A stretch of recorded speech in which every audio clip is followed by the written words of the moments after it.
Dati pag nag-ana-ana tayo, Huwag mo akong niloloko! ito niloloko. Bakit? Ano ba talaga? Mahal mo ba ako? Oh, sarap ng ginawa mo, mahal, ngayon. Kontento ako. Talagang suwabe, galing mo na. Ba't gumaling ka ng ganun? Dati hindi ka naman ganyan ah. Dati pag nag-ana-ana tayo, para ka lang tinibang saging na nakahiga. Pero ngayon, iba na, mahal. Iba ka. Bakit? Buti naman mahal, nagustuhan mong performance ko. Kasi mahal, tinuruan ako ng husto ni kumpare. Madalas niya akong turuan, kaya gumaling ako ng kanya.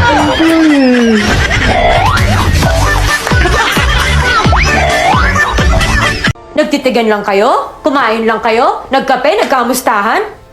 Niyakap ka ba niya? Hinalikan mo? Joy, nag-usap lang kami. Huwag mo akong niloloko! Ito niloloko. Nagawa mo noon, maggagawa mo ulit ngayon. Man, pag napatawa mo ako, bibili mo ako Red Doors.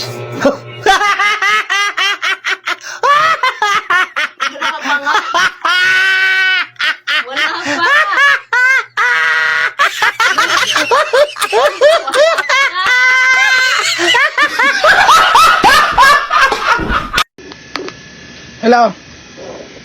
Hello? Pwede ba tayo mag-usap? Bakit? Ano ba talaga? Mahal mo ba ako? Hindi. Ako ng kalahat ang naglalaba.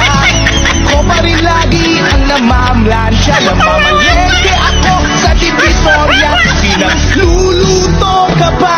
Ano ang pagkakaiba ng isang magnanakaw at ng isang politiko? Ang magnanakaw po, sir, magnakaw muna bago tumakbo. Ang politiko po, tatakbo muna bago magnakaw. Close kami niyan dati. Siningil ko lang sa utang niya. Ano sabi mo? Hindi na namamansin ngayon.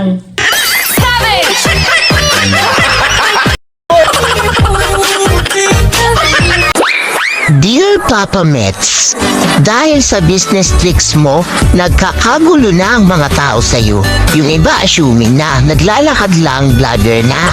Mag-Twitter lang ng itlog, content creator na. Ang daming naging dancer kahit puro kaliwa ang paa.